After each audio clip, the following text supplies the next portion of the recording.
Alright, the iPad Pro.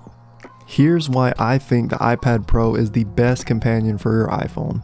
Now this is a 2021 model M1 iPad Pro 11-inch, but this also applies to the current M2 iPad Pros.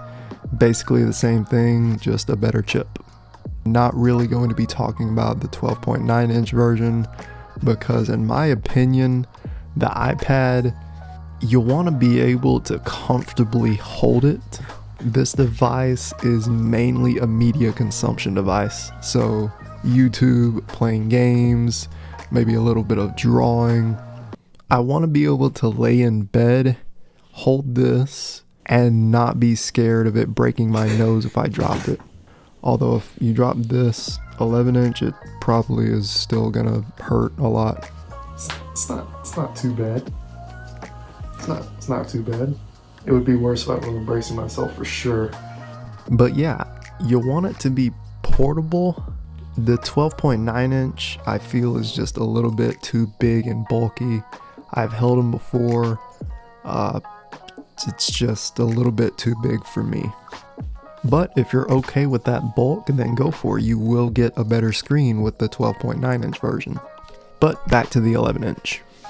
So the M1 chip or the M2 chip, whichever one you are going to buy, this applies to all of them. It's a ton of performance. The iPad Pro is not capable of really utilizing the performance of an M1 or M2 chip. But anyways, Apple Silicon in iPads are totally overkill, which is nice. You are future-proofing yourself to a certain degree, but it is nice to have the M1 chip when you're playing games. It does run them very well. Call of Duty Mobile, games like that, no problem. The iPad does get pretty hot. I'm not sure if the M2 chip is any better, but my M1 model, it can get a little warm. Would have liked to seen Apple maybe handle the heat a little bit different, although there's only so much you can do with a device that doesn't have a fan. The 11-inch screen is a 2388 by 1668 pixel resolution, and that's 264 pixels per inch. Sharp, for sure, especially with the P3 wide color gamut. It's super bright, colors look great, it's amazing. 600 nits max brightness, not the brightest thing in the world. You wouldn't want to take this thing out in the blaring sun.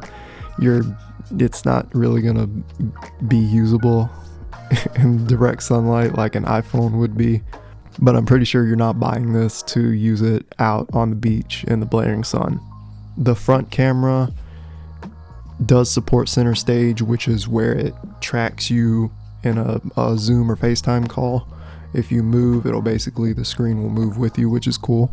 I have the 128GB version, and if you're like me and you buy this for watching YouTube and playing games, in my opinion, you really don't need anything more than 128. Now, if you are going to be buying this for your main device for video editing, which I don't really recommend, but you do you, that's when I would up the storage capacity up to probably at least the 512GB, if not the 1TB. I did also opt for the cellular data option. If you don't, you have to run off of a hotspot on your phone. If you're just in the car or if you're somewhere that doesn't have Wi-Fi, you would need to connect to your phone. I don't know why every time I connect to my phone hotspot, my phone feels like it's being deep fried, and it drains the battery. It's a mess. I hate using my phone hotspot with a passion. Would not recommend. So that's why I opted for the cellular option for the iPad. It's just nice to be able to not have to worry about connecting to anything. You just pull the iPad out and go. As long as you have service, you're good. That is a huge quality of life improvement in my opinion. As far as the size, this one comes in at a little over a pound, with the 12.9-inch version being 1.5 pounds. So that's where it gets kind of that breaking point, a little bit too heavy to hold normally without it hurting your wrist or your hand. I can comfortably one hand hold this. Wouldn't want to do it for too long, but you can do it for a little bit. After a while though, your wrist would start to hurt and your fingers probably would, they're not going to feel good. But two-handing this, no problem. As far as holding it above in bed, no problem with that either. Only problem is my arms always go to sleep. Not sure if that happens to anyone else, but if I'm holding a device like this and I'm laying down, my arms are gonna go to sleep, okay? I have to put it down and yeah. Apple advertises 10 hours of surfing the web or 9 hours of surfing the web using cellular data. I definitely seem to get a little bit more than that if I'm just surfing the web. But if you're playing games and you're really using some of that power that the M1 chip has, the battery's going to come down at a relatively decent pace. The cameras in the iPad Pro are probably more than you'll ever need in an iPad 2. Back cameras are going to be a wide 12 megapixel f1.8 aperture and an ultra wide 10 megapixel f2.4 aperture, and that's going to be with a 125 degree field of view. 2 times optical zoom out and digital zoom up to 5 times. And this also supports panorama up to 63 megapixels. They say this is a sapphire crystal lens cover, which is nice because it's not going to get scratched.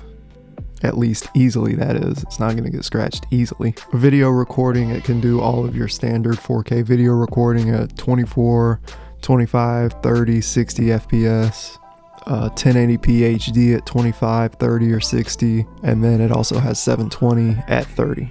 And it also has ProRes video, which I don't use because I've heard it takes up a crap ton of space. So much space that the 128GB model is limited to 1080p 30 frames per second recording. That's like what all the professionals use and all of that, and yeah, not there yet. The Face ID sensor is really fast. It works really well, really secure. There is no Touch ID on this or the new one, which is fine. The world is finally starting to go a little bit back to normal, so Touch ID isn't as big of a necessity as it was 2 years ago. It would be nice to have both. Maybe they'll put both in an iPad one day. That would be nice. This can also support an external display with up to 6K resolution at 60 Hz through the Thunderbolt 3 port.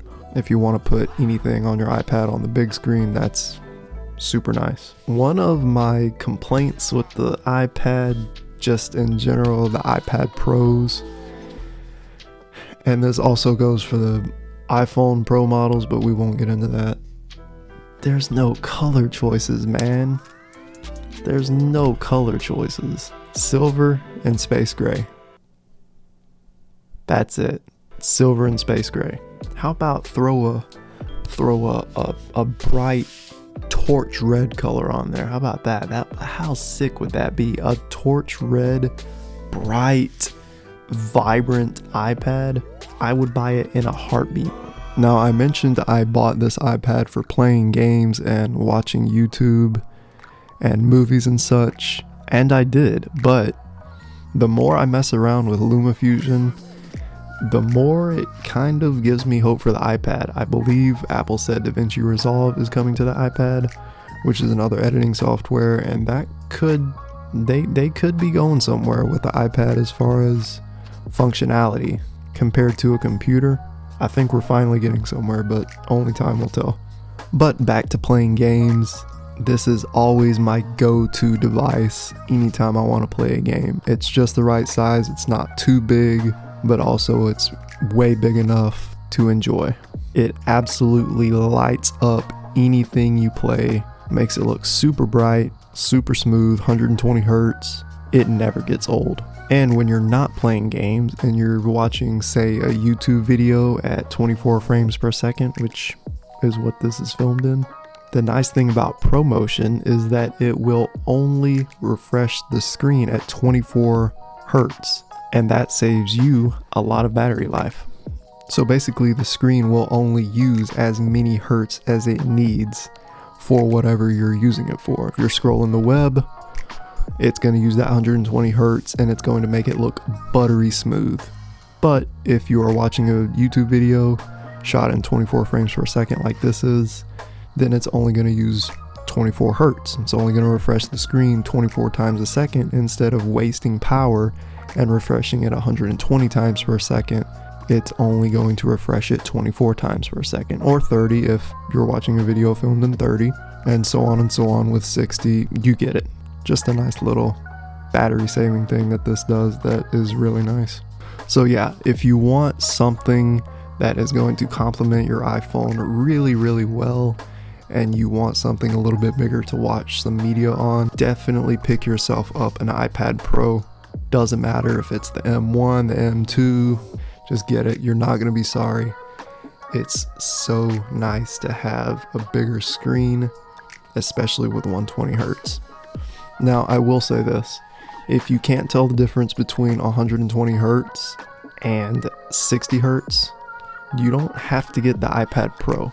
In my opinion, 120 hertz is the main reason you should get the Pro. The better speakers are nice compared to the Air, which I believe also has the M1. But if you can't tell the difference between 120 hertz and 60 hertz, get the Air. Save yourself that little bit of extra money. The cameras are going to be better on the Pro. The Pro Motion 120 hertz is going to be on the Pro. Other than that, the Air is a cheaper option. I used to have the Air and I love that too. That's an amazing device as well. Apple can throw 120 hertz in anything and I'll buy it. So yeah, overall amazing device. Makes watching YouTube much more enjoyable, makes playing games much more fun, makes the games look better. It's just better to me than playing games on a phone. Also, the case. I have this is the Nomadic leather case. I looked at a bunch of different cases and not really a lot of people make leather, so Nomad does have the best one. I like leather because of the way it patinas and the way it feels and the way it smells. It's so nice. And I didn't want a big, bulky, massive OtterBox case. Don't get me wrong, that's okay. Those are fine. They will protect your iPad for sure. And also I find it a little bit easier to hold. Might be different for some other people. They might like holding bigger cases, but I like just a slim, sleek case. Can still attach the pencil on the side, which is nice. So that is the Nomad leather case for the iPad Pro. Thank you so much for watching my video on this thing. If you like the video, drop a like, drop a comment. If you want to see more tech reviews, definitely hit that subscribe button. I've got a lot planned for the future. And yeah, I guess that's it. Thanks for watching. I will see you in the next one. Peace.